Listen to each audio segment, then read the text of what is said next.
गुढीपाडवा आणि नवीन मराठी वर्षाच्या स्वागताचा जल्लोष नाशिकमध्येही पाहायला मिळतोय।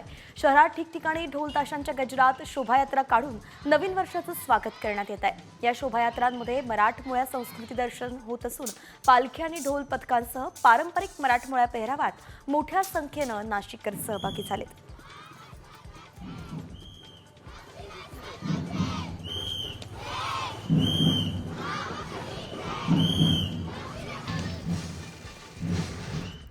नागपूरमध्येही गुढीपाडव्याचा उत्साह दिसतोय। भव्य शोभायात्रा निघाल्या आहेत आणि यात लहान मुलांचाही मोठ्या प्रमाणात सहभाग आहे। एका चिमुकल्याचा भन्नाट ताशा वाजवतानाचा व्हिडिओही सध्या पाहायला मिळतोय। तर संस्कारांच्या प्रेरणेतून मराठमोळ्या संस्कृतीची जोपासना झाली आणि ढोल ताशांच्या पथकांच्या रूपानं सर्वत्र ही संस्कृती फोफावली आहे।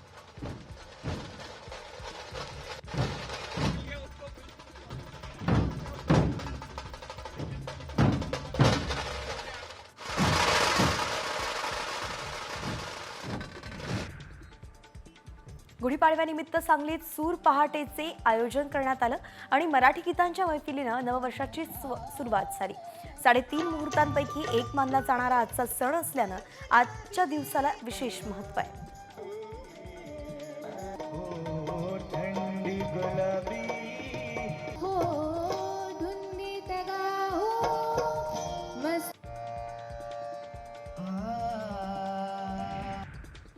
डोंबिवलीमध्ये ढोल ताशांच्या गजरात मराठी नवे वर्षाचं स्वागत करण्यात आलंय।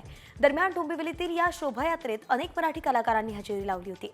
ढोल ताशांचा गजर, लेझिम पथक आणि त्यासोबत पारंपरिक पेहरावात तरुण वर्ग सहभागी झालेला पाहायला मिळाला।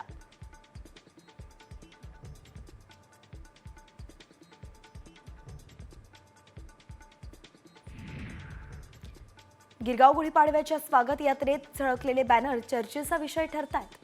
या बॅनरच्या माध्यमातून मांसाहारी जेवणावरती बंदी घालणाऱ्या सोसायट्यांचे कान टोचलेत। गेल्या काही दिवसांपासून मुंबईतल्या काही भागात शाकाहारी विरुद्ध मांसाहारी असा वाद पाहायला मिळतोय।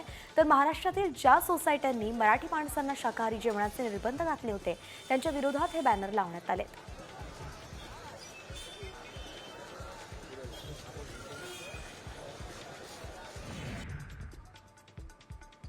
महाराष्ट्राची कुलस्वामिनी आई तुळजाभवानी मातेच्या मंदिरात परंपरेनुसार गुढीपाडवा सण साजरा करण्यात आलाय। देवीची शिवकालीन दागिने घालून अलंकारिक पूजा करण्यात आली आहे। देवीची पहाटे 4 वाजता आरती करून तुळजाभवानी मंदिराच्या शिखरावरती विधिवत गुढी देखील उभारण्यात आली।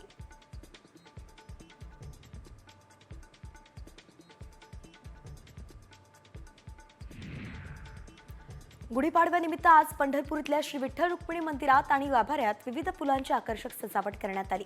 फुलांच्या सजावटीमुळे विठुरायाचा गाभारा मनमोहक दिसत होता। विविध विदेशी फुलांच्या सजावटीनं देवाचं रूप अधिकच खुलून दिसतंय।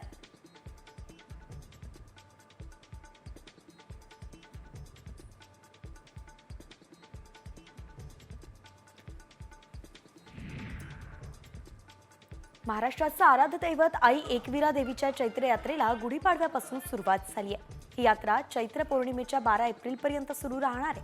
दरवर्षी राज्यभरातून आणि इतर राज्यातून लाखो भाविक चैत्र यात्रेसाठी एकविरा गडावरती उपस्थित होतात।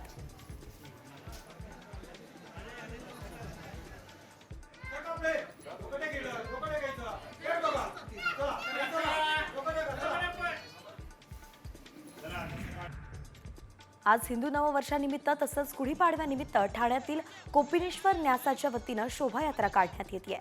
राज्याचे उपमुख्यमंत्री एकनाथ शिंदे यांच्या हस्ते कोपिनेश्वराच्या पालखीचं पूजन केल्यानंतर पालखीला सुरुवात झाली।